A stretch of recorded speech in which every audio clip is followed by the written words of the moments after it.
এখানে এই ছবিতে বিশ্বের প্রথম থোরিয়াম নিউক্লিয়ার রিঅ্যাক্টর চালু করেছে চীন। এটি একটি গুরুত্বপূর্ণ বৈজ্ঞানিক এবং প্রযুক্তিগত অগ্রগতি। থোরিয়াম রিঅ্যাক্টর কি? থোরিয়াম হলো এমন এক ধরনের রেডিও অ্যাক্টিভ এলিমেন্টস বা পারমাণবিক জ্বালানি যা থেকে পারমাণবিক বিদ্যুৎ তৈরি করা যায়, যেটি খুবই পরিবেশ বান্ধব। এতদিন ইউরেনিয়াম ভিত্তিক পারমাণবিক বিদ্যুৎ তৈরি হতো, কিন্তু 2025 সালে গোটা বিশ্বকে তাক লাগিয়ে চীন প্রথম এই ইউরেনিয়াম ভিত্তিক পারমাণবিক বিদ্যুৎ তৈরি করতে সফল হয়েছে। আমাদের ভারতবর্ষ দীর্ঘদিন ধরে এই কাজের সঙ্গে যুক্ত আছে। ভারতবর্ষে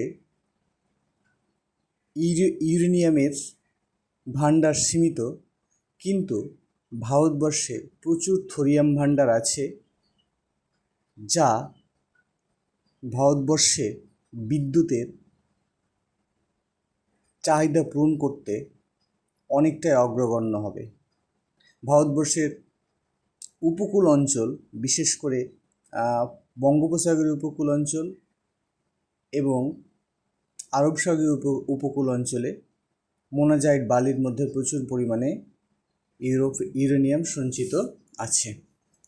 চীনের এই আবিষ্কার আমাদের জন্য অনেকটা হেল্পফুল হবে।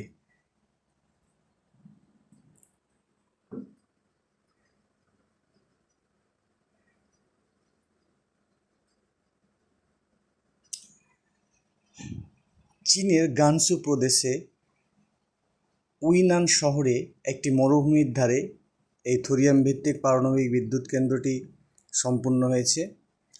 আকার ও ক্ষমতায় এটি একটি পরীক্ষামূলক ছোট মডিউলার রিঅ্যাক্টর, যার ক্ষমতা প্রাথমিকভাবে 2 মেগাওয়াট, ভবিষ্যতে এতে 100 মেগাওয়াট পর্যন্ত সম্প্রসারণের পরিকল্পনা রয়েছে। এটি প্রচলিত ইউরেনিয়ামের চেয়ে কম ঝুঁকিপূর্ণ এবং অধিকতর পরিবেশ বান্ধব।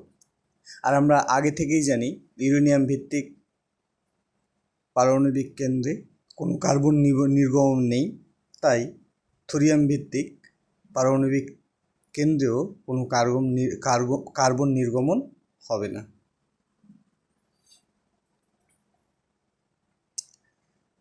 ভারতবর্ষে তো প্রচুর পরিমাণে থোরিয়াম মজুদ আছে, একই সাথে পৃথিবীর বিভিন্ন দেশে ইউরেনিয়ামের চাইতে থোরিয়াম 3 গুণ বেশি সঞ্চিত আছে। দুর্ঘটনার ঝুঁকি অনেক কম, বিশেষ করে ইউরেনিয়ামের তুলনায়, এবং ইউরেনিয়ামের তুলনায় থোরিয়ামে অনেকটাই কম বর্জ্য উৎপন্ন হয়। চীনের এই সফল উদ্যোগ ভবিষ্যতে থোরিয়াম রিঅ্যাক্টরের ব্যবহার বিশ্বের, বিশেষ করে আমাদের দেশেও প্রসারিত হবে। এটি জলবায়ু পরিবর্তনের মোকাবিলায় একটা টেকসই এবং নিরাপদ বিকল্প শক্তি উৎস হতে পারে। Thank you.